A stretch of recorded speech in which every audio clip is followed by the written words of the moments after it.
नमस्कार दोस्तों, आज मैं आपको एक बहुत ही प्रेरणादायक और दिल को छू लेने वाली कहानी सुनाने जा रही हूँ, जिसका नाम है द लास्ट लीफ और इसे लिखा है प्रसिद्ध लेखक ओ हेनरी ने।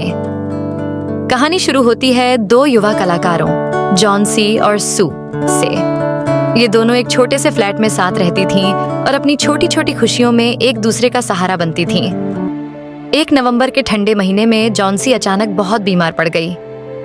डॉक्टर ने उसका परीक्षण किया और बताया कि उसे निमोनिया हो गया है। सू, जो उसकी सबसे प्रिय दोस्त थी, बहुत चिंतित हो गई और उसकी हर संभव मदद करने की कोशिश करने लगी। लेकिन जॉन्सी ने मन ही मन अपनी जिंदगी से हार मान ली थी। उसने तय कर लिया था कि वह कभी ठीक नहीं होगी और जल्द ही दुनिया से अलविदा कह देगी। डॉक्टर ने भी देखा कि जॉन्सी की हालत दिन ब दिन बिगड़ती जा रही है और उसने सू से कहा कि उसे हर तरह की चिंता से बचाए, नहीं तो दवाइयों का कोई असर नहीं होगा।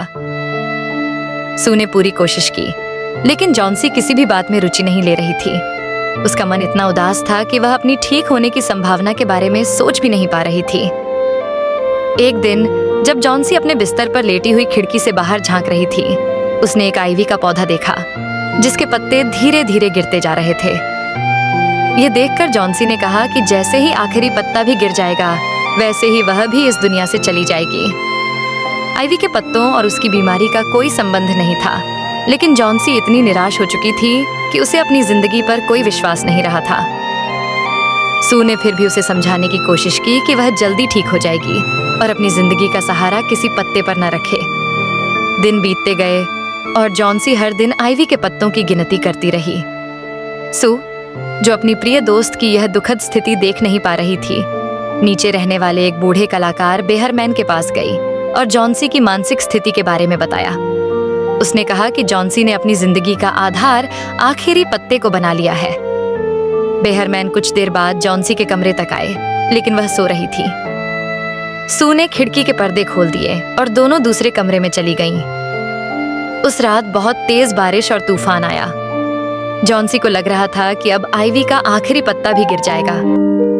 सुबह जब उसने झांक कर देखा तो हैरानी की बात यह थी कि वह आखिरी पत्ता अब भी वहीं टिका हुआ था। बेहरमैन ने उस समय कुछ नहीं कहा और अपने कमरे में लौट गए। लेकिन उसी रात बेहरमैन ने कुछ करने का निर्णय लिया। तेज बारिश और ठंड में बाहर जाकर उन्होंने दीवार पर एक पत्ता पेंट किया और उसे आइवी के साथ इस तरह बना दिया कि वह असली लगे। वे चाहते थे कि जॉन्सी को जीने की उम्मीद मिले। दुखद बात यह थी कि इस काम के दौरान बेहरमैन को ठंड लग गई और उन्हें भी निमोनिया हो गया। 2 दिन बाद उनका निधन हो गया। अगली सुबह जॉन्सी ने खिड़की से बाहर देखा और पाया कि आखिरी पत्ता अब भी वहीं था। यह देखकर उसके मन में जिंदगी के प्रति आशा जाग उठी। उसे एहसास हुआ कि अपनी जिंदगी को एक पत्ते से जोड़ना कितना मूर्खतापूर्ण था। धीरे धीरे जॉन्सी की तबीयत सुधरने लगी और वह ठीक हो गई। जब जॉन्सी पूरी तरह स्वस्थ हो गई, तब सू ने उसे बेहरमैन की मृत्यु के बारे में बताया। उसने बताया कि बेहरमैन ने अपनी जान की कुर्बानी देकर वह आखिरी पत्ता बनाया था ताकि जॉन्सी को जीने की उम्मीद मिल सके।